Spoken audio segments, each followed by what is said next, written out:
¿Qué tal, amigos y amigas? Sean bienvenidos al segundo capítulo de su podcast El Sendero del Derecho, representado por mis compañeros Heidi Flores, Gerardo Hernández, Lizeth Martínez, Jonathan Martínez y un servidor, Osiel Rojas, estudiantes del Instituto Tecnológico de Tehuacán, a cargo del docente Enrique Cuauhtémoc Vázquez Gallardo en la materia Fundamentos del Derecho. Posteriormente de la primera emisión que trató sobre la naturaleza del derecho, el día de hoy les hablaremos de temas que de igual forma les interesarán demasiado, con la finalidad de poder introducir un poco más de información para enriquecer su conocimiento. Y los temas hablarán acerca de las personas, los cuales mis compañeros y yo tendremos el gusto de explicárselos más detalladamente a lo largo de esta transmisión, así que acompáñenos hasta el final y comencemos. Hola, muy buenos días. Para comprender mejor el tema tenemos que conocer conceptos básicos, como lo es ¿qué es persona? Para esta palabra existen variados significados que se le asignan dependiendo de la materia donde nos centremos. Como ejemplo del significado de personas, de alguna manera globalizada, tiene como definición individuo de la especie humana. Sin en cambio, cada concepto dependerá del contexto donde nos centremos, ya que en filosofía o biología, dicha palabra tiene distintos significados. ¿Y cómo podrías definir a persona, Heidi? Bueno, nos centraremos en describir persona en el concepto jurídico. En materia de derecho, persona es aquello individuo a quienes la ley les otorga la capacidad de obtener derechos y ser sujeto de obligaciones jurídicas. El hombre constituye la persona física, también llamada persona jurídica individual. Este se entiende al ente capaz de obtener derechos y obligaciones, o bien el ente capacitado por el derecho para actuar jurídicamente como sujeto activo o pasivo en dichas relaciones. En la tesis de Kelsen, las personas jurídicas individuales es la personificación del conjunto de normas relacionadas con los derechos y obligaciones y actos del ser humano.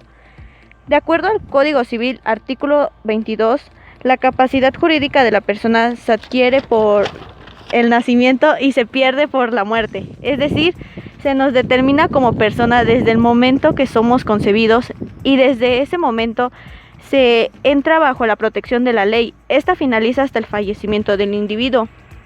De hecho, en materia de derecho existen más categorías relacionadas con personas, ¿verdad, compañero Osiel? Tengo entendido que existen las personas físicas y morales. ¿Podrías ilustrarnos más acerca de esto?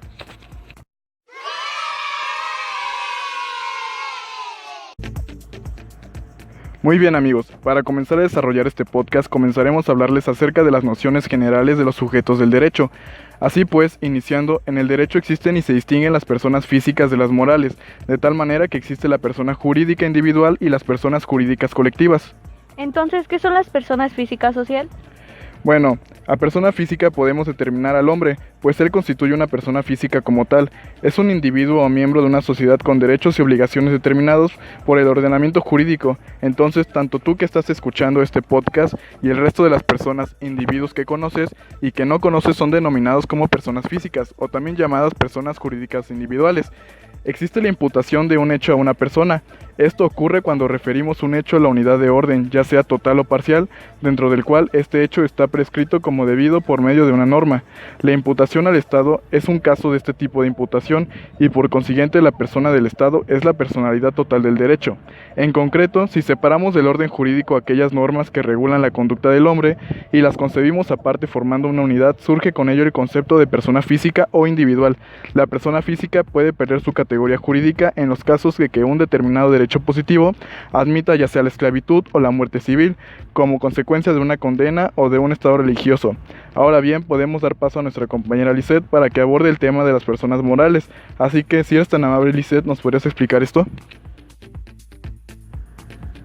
Según el artículo 29 de nuestro Código Civil, las personas morales son la nación, los estados y los municipios, las demás corporaciones de carácter público reconocidas por la ley, las sociedades civiles o mercantiles, los sindicatos, asociaciones que se propongan fines políticos, científicos o de cualquier otro fin lícito, siempre y cuando sean reconocidos por la ley. El documento que acredita como persona moral es el acta constitutiva notarial. En esta hay una relación escrita de los acuerdos tomados en una junta o asamblea y es presenciada por un federatario público como un notario o un corredor público.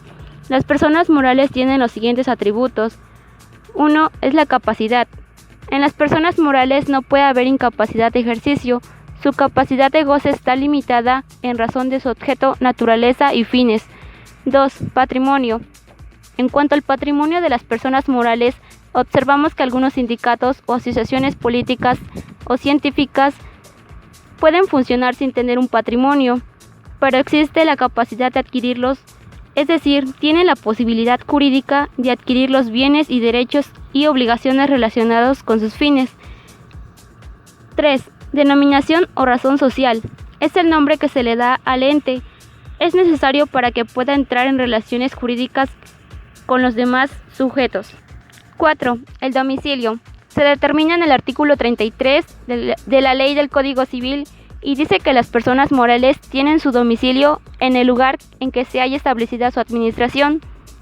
Los que tengan su administración fuera del distrito o de los territorios federales, pero que ejecuten actos jurídicos dentro de los mencionados, se consideran domiciliadas en el lugar donde las hayan ejecutado. Las sucursales que operen en lugares distintos de donde radica la casa matriz tendrán su domicilio en esos lugares para el cumplimiento de las obligaciones contraídas por las mismas sucursales. 5. La nacionalidad de las personas morales se define de acuerdo al artículo 5 de la vigente Ley de Nacionalidad y Naturalización, tomando en cuenta dos factores: 1. Que se hayan constituido conforme a las leyes mexicanas, y 2. Que además establezcan su domicilio en el territorio de la República, y si estos requisitos son cumplidos tendrá la nacionalidad mexicana. A continuación mi compañero Gerardo les explicará las personas físicas.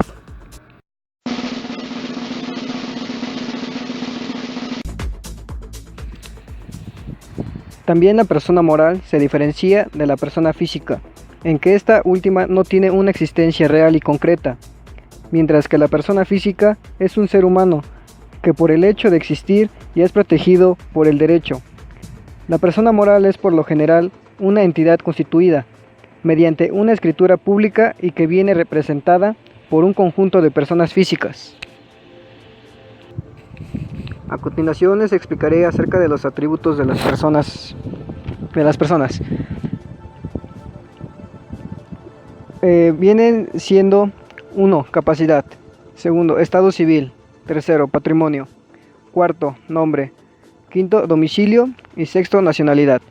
Les explicaré acerca de la nacionalidad en los artículos 1, 2, 3 y 7 de la vigente Ley de Nacionalidad y Naturalización.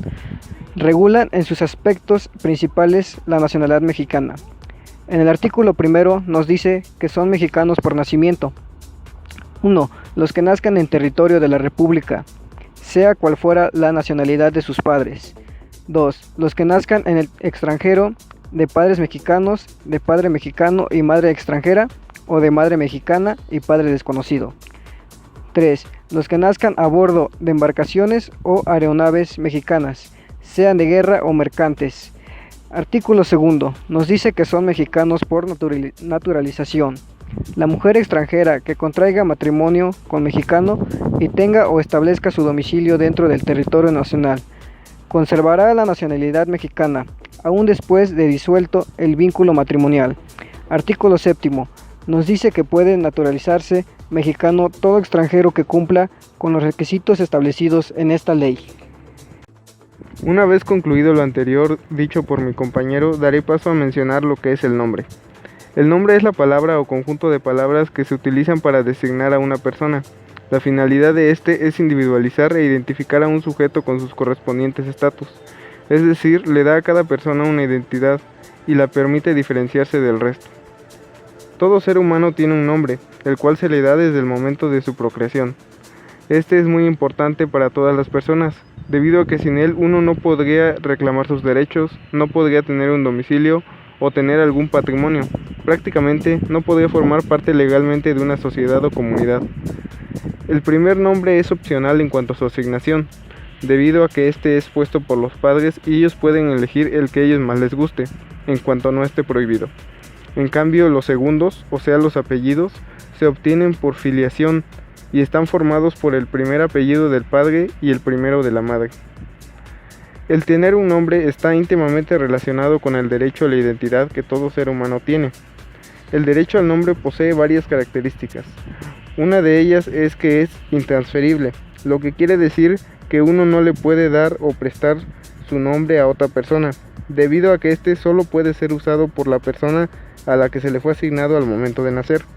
Otra característica es que es imprescriptible, o sea que este no puede perder vigencia o validez incluso después de la muerte.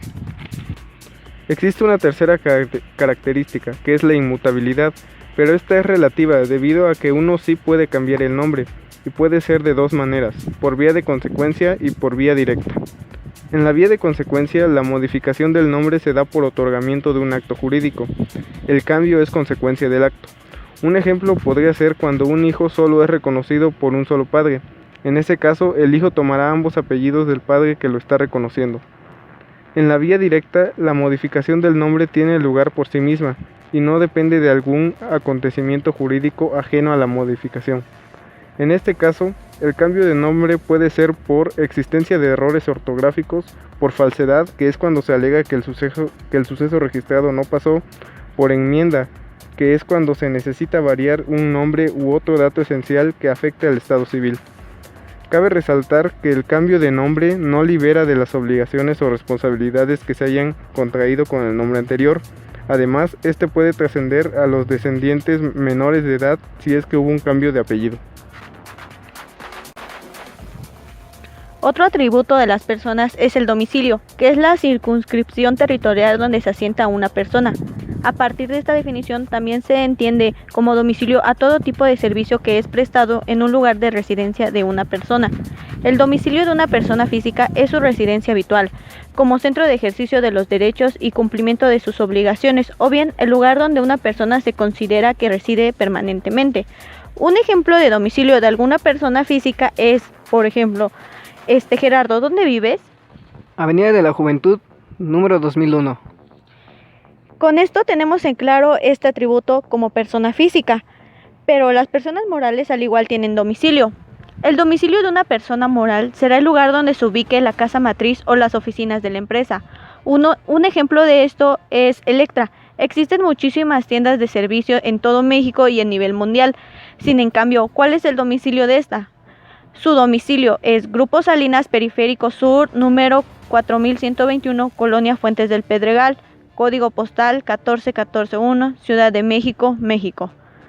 Comprendiendo esto, podemos definir otro atributo, que es el de estado civil. ¿Nos podrías comentar más acerca de esto, compañero? Generalmente se considera en la doctrina que el estado de una persona consiste en la situación jurídica concreta que guarda con la familia, el estado o la nación. En primer caso se lleva el nombre de estado civil o de familia y se descompone en las distintas calidades como de hijo, padre, esposo o pariente por consanguinidad, es decir, el parentesco natural de una persona con otra u otras que descienden de los mismos antepasados por afinidad o por adopción. Entre sus derechos y características de esta naturaleza del estado civil deriva la tesis de que él mismo crea derechos en favor de la persona, es decir, que es algo independiente de la misma. ¿Pero a qué me refiero con todo esto?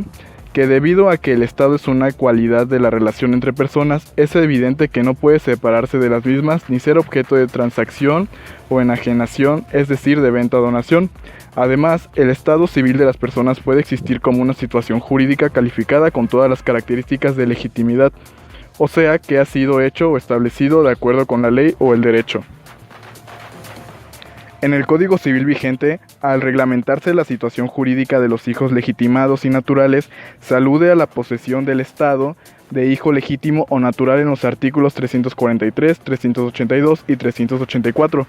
Este último precepto estatuye que la prueba de esa posesión se realiza demostrando que el hijo ha sido tratado por el presunto padre o familia como hijo del primero y que ha sido proveído a su subsistencia, educación y establecimiento. Buena explicación, Ociel, pero ¿será que nos puedes hablar más sobre estos artículos que nos mencionaste? Por supuesto. Comenzando tenemos el artículo 343.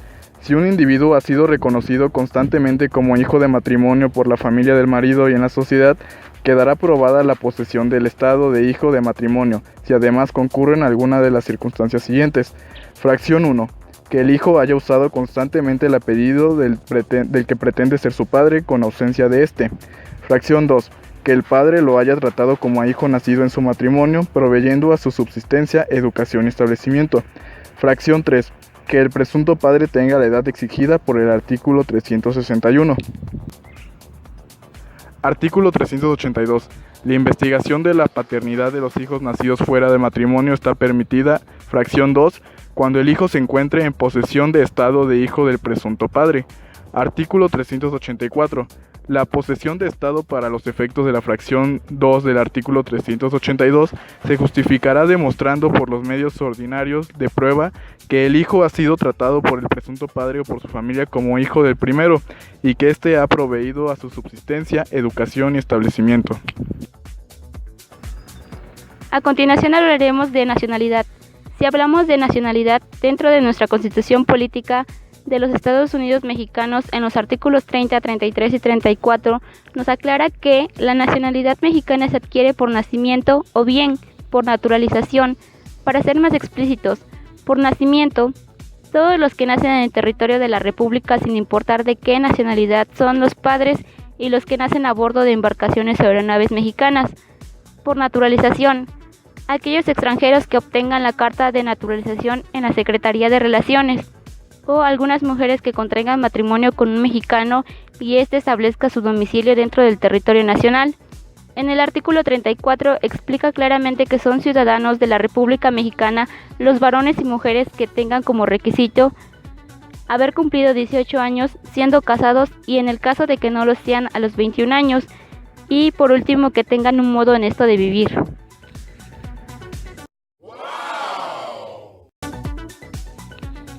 Otro de los atributos es que en cuanto al patrimonio de las personas morales, observaremos que aun cuando de hecho algunas entidades como los sindicatos y las asociaciones políticas, científicas, artísticas o de recreo pudieran funcionar sin tener un patrimonio, existe siempre por el hecho de ser personas, la capacidad de adquirirlo. Es decir, cualquiera que sea su objeto y finalidades deben tener la posibilidad jurídica de adquirir los bienes, derechos y obligaciones relacionados con sus fines. También existen algunas entidades, como las sociedades civiles o mercantiles, que por su naturaleza misma requieren para constituirse un patrimonio, o sea, un capital social, que es indispensable formar desde el nacimiento del ente y a través de las aportaciones que lleven a cabo los socios, en dinero, bienes, trabajo o servicios. Un ejemplo está en la cuenta de documentos por cobrar. Esta cuenta también es parte del patrimonio, donde también pueden estar incluidos las patentes, los derechos del autor, las canciones. No siempre será nada más el puro dinero, sino también en todo esto. Por el contrario, si un patrimonio no falta, por lo común es en las corporaciones, puede sin embargo faltar actualmente, sin que por esto la Universitas pierda su carácter de persona jurídica, mientras que no se concibe fundación sin el acto primordial y esencial de destino de un patrimonio a un fin. Continuando con los atributos, hablaré sobre la capacidad. La capacidad es la aptitud que tiene una persona para ser sujeto de derechos y obligaciones. Existen dos tipos, de goce y de ejercicio. La capacidad de goce, también llamada capacidad jurídica, es la aptitud que toda persona tiene para ser titular de derecho y obligaciones, por el simple hecho de ser concebido. Esta se adquiere desde el momento de la concepción y se termina al cumplir los 18 años de edad. Se dice que el titular solo tiene derechos y obligaciones como tales debido a que el derecho civil manifiesta que quien tiene esta capacidad carece de la capacidad de entender y de querer. Por lo tanto, no se le haría responsable de sus actos si éste llegase a cometer algún delito. Sin embargo, existe una excepción a la regla, y se da en los menores que han sido emancipados, ya que estos tienen las obligaciones y responsabilidades que tendría una persona mayor de edad. La capacidad de ejercicio es la aptitud de las personas para hacer valer por sí mismas sus derechos y cumplir por sí mismas sus obligaciones. Esta se adquiere al momento de cumplir los 18 años y se pierde cuando la persona muere. Igual que en la anterior, la capacidad de ejercicio tiene ciertas excepciones. En esta, la excepción se da en personas con síndrome de Down, con Alzheimer, autistas, personas que estén en estado vegetal, que estén cumpliendo una sentencia o que sean alcohólicos. Sin embargo, estas personas incapaces tienen la posibilidad de realizar actos a través de representantes. En la persona moral, la capacidad de actuar requiere de personas físicas, como son asamblea de socios o consejo de administración, quienes van a ejercitar derechos o a cumplir obligaciones. Por último, el atributo de las personas conocido como parentesco.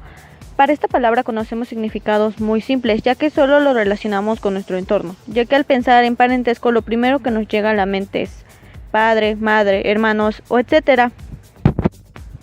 El derecho civil familiar o derecho de familia tiene por objeto la regularización de todos los vínculos que se establecen por la virtud del parentesco, así como las consecuencias de tipo patrimonial que se derivan de dichos vínculos. A través de las relaciones que originan el parentesco, se comprenden no solo los vínculos entre padres e hijos, sino también todos aquellos que se extienden al parentesco consanguíneo, en línea recta o colateral, al parentesco por afinidad o al parentesco por adopción. En materia de derecho, en el artículo 292 del Código Civil, la ley no reconoce más parentesco que la consanguinidad, afinidad y el civil. Artículo 293. El parentesco de consanguinidad es el que existe entre personas que descienden de un mismo progenitor. En el caso de adopción plena, se equipara al parentesco por consanguinidad aquel que existe entre el adoptado, el adoptante, los parientes de este y los descendientes de aquel, como si el adoptado fuera hijo consanguíneo. Pero ¿cuál es el tipo de adopción plena? Bueno, la adopción plena, el adoptado tiene en la familia adoptiva los mismos derechos y obligaciones de todo hijo. En el artículo 294, el parentesco de afinidad es el que se contrae por el matrimonio entre el varón y los parientes de la mujer y entre la mujer y los parientes del varón. Como ejemplos son los cuñados, suegros, etc. O como bien lo llamamos en México, la familia política. Y en el artículo 295, el parentesco civil es el que se nace de la adopción simple. ¿Y cuál es la adopción simple? Esta adopción es la que se genera solo los derechos y deberes entre el adoptante y el adoptado, pero no se crea relación alguna de parentesco entre el adoptado y los parientes del adoptante, ni entre el adoptante y los parientes del adoptado. Bien, es hora de hablar del tema de la patria potestad, que es la institución del derecho de familia que regula el derecho y el deber de los padres de cuidar de sus hijos y de los bienes que estos tengan. Los hijos de padres casados tienen al padre y a la madre como titulares de la patria potestad y ambos tienen la representación de sus hijos menores de edad, pero si los padres están legalmente separados, divorciados o se invalida el matrimonio, la patria potestad será únicamente ejercida por el cónyuge a quien se le confíen los hijos. Si se trata de hijos extramatrimoniales, la patria potestad corresponde a aquel progenitor que ha efectuado el reconocimiento. Si ambos padres reconocen al hijo, pueden compartir la patria potestad, pero si hay discrepancia, el juez determina quién debe ejercerla teniendo en cuenta el mejor interés del niño. Así bien, los derechos de visita y alimento no se pierden aun cuando no se sea el titular de la patria potestad, pero se preguntarán qué obligaciones tienen los hijos con respecto a los padres, pues ellos tienen la obligación de obedecer, respetar y honrar a sus padres, y ahora se preguntarán qué obligaciones y derechos tienen los padres que ejercen la patria potestad, pues la ley señala los siguientes. Ejercer la representación de los hijos, administrar y usufructuar los bienes de los hijos, proveer el sostenimiento y educación de los hijos, dirigir el proceso educativo y su capacitación para el trabajo, corregir moderadamente a sus hijos, aprovechar los servicios de los hijos considerando su edad y no perjudicando su educación, y tener consigo a sus hijos y recogerlos de donde se encuentren sin su permiso. En casos extremos, el juez puede autorizar que el hijo esté al cuidado de otra persona distinta al padre o a la madre, en caso de que estos hayan contraído un nuevo matrimonio. Y dime, Osiel, ¿se puede suspender la patria potestad?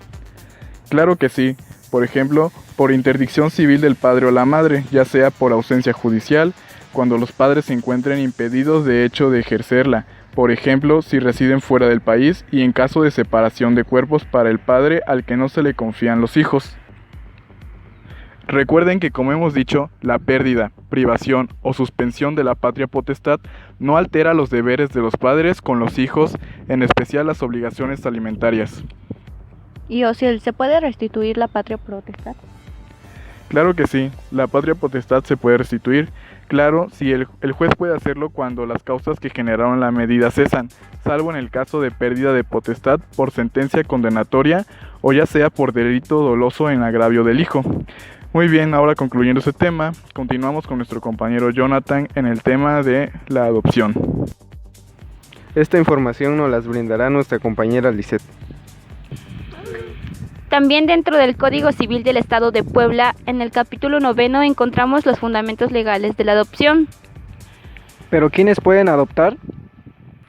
Pues bien, pueden adoptar todos aquellos mayores de edad, en pleno ejercicio de sus derechos y que tengan más de 16 años que el menor al que se quiere adoptar. Cuando estos menores cumplen más de 6 años, deben de ser informados y obtener su consentimiento.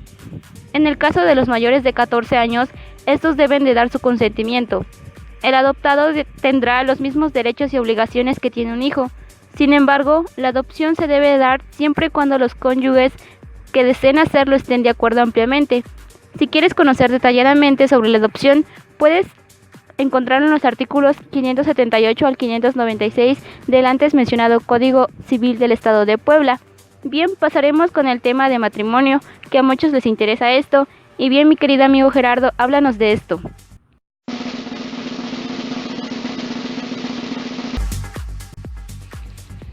Bueno, el matrimonio es la unión libre de dos personas para realizar la comunidad de vida, en donde ambos se procuran respeto, igualdad y ayuda mutua. Esto puede celebrarse ante un juez del registro civil y con las formalidades que estipule el presente código. Les explicaré acerca de la historia de los esponsales. Estos se distinguen claramente del matrimonio en el derecho romano clásico. El compromiso de tomarse por marido y mujer y que la deductio puellae no fuese sino la ejecución de este contrato. En el derecho clásico los esponsales ya no son obligatorios. Pueden los novios desligarse de ellos, siendo esto consecuencia del derecho que se reconocía ya a los dos cónyuges de romper el mismo matrimonio. Los esponsales constituyen un contrato y por lo tanto deben llevar todos los elementos esenciales y de validez que exigen respectivamente los artículos 1794 y 1795, es decir, como elementos esenciales. En el artículo 139 se determinan los dos elementos esenciales de los esponsales, supuesto que el consentimiento se comprende por la ley al hablar de la promesa de matrimonio y de su aceptación. El artículo 140 nos habla acerca de la exigencia determinada para celebrar los esponsales. Dado a esto, se requiere que el hombre haya cumplido 16 años y la mujer 14. Además, cuando los comprometidos son menores de edad, se requiere que consientan en los esponsales sus representantes legales, ya que sin este requisito no producirán efectos jurídicos. En el contrato de esponsales, el consentimiento debe manifestarse libremente y en una forma cierta, es decir, no debe haber violencia, error o dolo. Si existiere alguno de esos vicios, el contrato quedará afectado de nulidad relativa.